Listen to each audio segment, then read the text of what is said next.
Hoje eu quero falar contigo sobre os 3 maiores erros que as pessoas cometem numa negociação.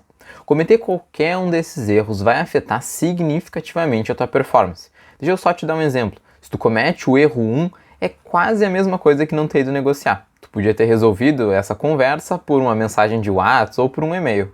Os outros erros são um pouco mais sutis, mas agregados eles acabam causando um grande estrago na hora do fechamento. Então segue vendo esse vídeo para descobrir quais são esses erros e como nunca mais cometer eles. Então vamos lá. Erro 1. Esquecer que o nome do jogo é informação. Esse erro é muito comum porque as pessoas esquecem onde está o poder da negociação de verdade. Por isso eu vou te fazer a pergunta. Tu sabe quem tem mais poder numa negociação? Seria a pessoa que tem mais dinheiro? Seria a pessoa que tem mais experiência em negociação? Ou talvez a pessoa que tem mais lábia, o cara mais persuasivo? Sim, essas 3 coisas aumentam o teu poder numa negociação. Mas efetivamente, quanto mais informações tu tiver, maior o teu poder. Deixa eu te dar um exemplo para isso ficar mais claro. Imagina que tu tem muito dinheiro, mas muito mais dinheiro que a outra parte. Mas o que tu não sabe é que a outra parte está negociando contigo e com outra pessoa o mesmo acordo. Então ela tem um plano B concreto, sólido, para caso ela não consiga fechar contigo. Nesse cenário, ela tem uma opção, ou seja, escolher tu ou a outra pessoa. O que acaba fazendo com que, mesmo que tu tenha mais dinheiro, porque ela tem a opção de fechar contigo ou fechar com outra pessoa, ela tem mais poder. Se a gente fosse tornar esse erro alguma coisa um pouco mais concreta para a gente conseguir enxergar onde a gente errou na negociação, a gente teria que entender que as negociações são divididas em 4 fases. A terceira fase da negociação é a fase de coleta de informações. E é aqui que as pessoas que cometem esse erro 1 pecam. E é nessa fase que tu precisa descobrir o que a pessoa quer, por que ela quer, por que ela quer de ti, o que ela vai fazer se ela não conseguir e muitas outras coisas. Tudo isso para saber o que tu vai oferecer e como tu vai oferecer. E claro, se tu for ter um grande checklist de perguntas que tu precisa responder antes de ir pra frente, tu vai ficar um pouco mecânico, vai ficar meio robotizada a conversa. Então eu sugiro que tu nunca mais cometa esse erro estabelecendo uma simples regra. Antes de tu fazer qualquer proposta, tu precisa entender o que a pessoa quer e por que ela quer isso. Chegando no erro número 2, a gente vai entender que usar o tom de voz certo na hora errada acaba causando um grande problema.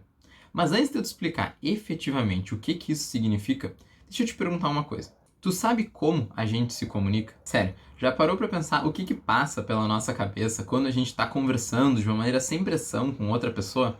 A resposta de muitas pessoas é pelas palavras. E claro, existiu uma grande diferença quando eu era criança e minha mãe falava Gabriel vem aqui ou Gabriel Fanganito Maciel vem aqui. Mas na realidade, se a gente for dividir em porcentagens, só 7% da nossa comunicação vem das palavras que a gente fala, enquanto 38% vem do nosso tom de voz, ou seja, quando o tom de voz está presente na conversa, ele é no mínimo 5 vezes mais importante do que as palavras. E o mais interessante, apesar de existirem 21 diferentes tons de voz, a gente já sabe instintivamente o que é o significado de cada um deles. Talvez a gente ainda não tenha o domínio de como aplicá-los na hora certa, mas sempre que eles forem usados na gente, a gente vai saber o que sentir. Mas não te preocupe, tu não vai precisar dos 21 tons de voz quando tu estiver negociando. Vai precisar apenas de 4. São eles o tom assertivo, analista, DJ da madrugada e um tom leve / alegre. E mais uma pergunta que eu prometo que vai ser a última antes de explicar esse segundo erro.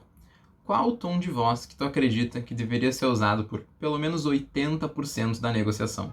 Normalmente, quando eu faço essa pergunta, as pessoas me respondem, o tom assertivo, né? Infelizmente, não. O tom assertivo, numa escala de uso, devia ser o menos usado de todos esses 4 tons. Talvez tu esteja te perguntando, mas por que isso? Bom, o que acontece é que esse tom traz vários pequenos problemas que juntos deixam a outra pessoa mais desconfortável. E quando a outra pessoa está desconfortável, basicamente temos 2 opções. Fugir, ou seja, acabar essa negociação o mais rápido possível, ou enfrentar esse desconforto. E daí tu não cria um ambiente de cooperação dentro da negociação. Agora, para pensar. Quando que tu te sente mais confortável? Normalmente, quando a gente está feliz, alegre, tranquilo. E talvez não seja uma grande surpresa, mas a outra pessoa com quem tu está negociando provavelmente se sente assim também. Por isso, usar um tom leve e alegre durante a negociação faz muito mais sentido, porque tu vai criar um ambiente de cooperação e que a pessoa se sente confortável em permanecer negociando, mesmo que as coisas não estejam andando de uma maneira tão rápida. Chegamos ao erro número 3, fazer uma proposta fraca. Não importa o que tu faça na tua vida, mas tu tá sempre fazendo propostas. Tu pede um salário, tu pede para o cliente fazer uma compra, tu pede uma doação, tu pede alguém em namoro, em casamento. E o que todas essas propostas têm em comum é que as pessoas são livres para dizer sim ou não. Não é meu objetivo aqui simplificar demais todas as variáveis que entram em consideração na hora que a pessoa vai tomar uma decisão. Mas fazer uma proposta fraca pode colocar em risco todo o teu trabalho para chegar nesse momento da negociação. Mas antes de eu te explicar o que é uma proposta fraca, deixa eu te contar uma história de uma pesquisa que foi feita lá nos Estados Unidos sobre furar a fila do Xerox. A pesquisa funcionava mais ou menos assim.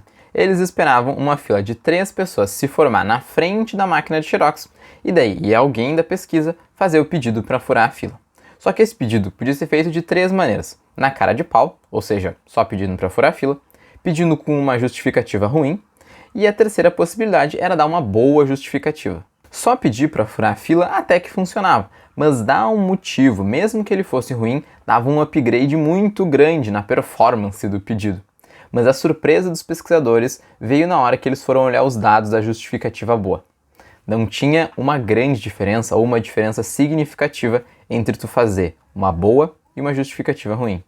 Depois de mais estudo, eles acabaram descobrindo que sempre que a gente tem um motivo para fazer alguma coisa, mesmo que ele seja ruim, fica mais fácil da gente tomar a decisão de fazer, porque a gente consegue justificar para o nosso cérebro essa decisão. Aqui, tu já deve ter entendido onde eu estou querendo chegar. Sempre que tu for fazer uma proposta, coloque um porquê nela. Mas atenção, eu não estou defendendo que tu fique se justificando de por que teu preço é esse ou as condições são essas. Eu estou te dizendo para colocar um motivo das coisas serem assim. Então cuidado ao selecionar os teus porquês. Deixa eu te dar um exemplo. Um porquê simples pode ser uma história. Por exemplo, dizer que essa bolsa custa R$200 é muito diferente do que dizer que essa bolsa custa R$200 porque ela é feita por uma família do interior que está há gerações fazendo bolsas, o couro é curtido da maneira XYZ, enfim, tu dê um porquê do preço ser assim, mesmo que não tenha necessariamente uma justificativa, vamos dizer assim, lógica e racional do preço ser esse. Agora, uma proposta forte é fundada em um porquê objetivo. Por exemplo, se eu disser que o carro custa 30 mil porque esse é o preço da tabela FIPE, fica muito mais difícil da pessoa descontestar esse preço, já que ele tem uma justificativa objetiva, ou seja, alguma coisa fora do meu e do teu controle.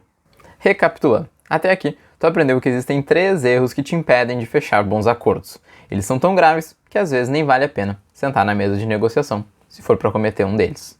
O erro 1 é não coletar informações. Para evitar ele, é só tu seguir a regra do o que e por quê antes de fazer uma proposta. O erro 2 é usar o tom de voz certo na hora errada. O tom de voz apropriado para usar durante a maior parte da negociação é um tom leve, um tom alegre, para deixar a outra pessoa mais confortável.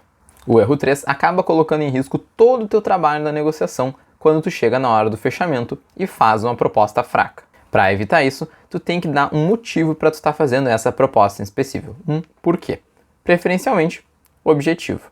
Parabéns por ter assistido até o final do vídeo. Se tu quiser saber mais sobre negociação, levar as tuas habilidades para um próximo nível e se tornar um negociador excepcional para conseguir mais coisas, seja no teu trabalho, seja na tua vida pessoal, eu te convido para conhecer o meu workshop dos 7 pilares do método de negociação que mudou o mundo. O link dele vai estar aqui na descrição. Corre lá enquanto ainda estamos no primeiro lote.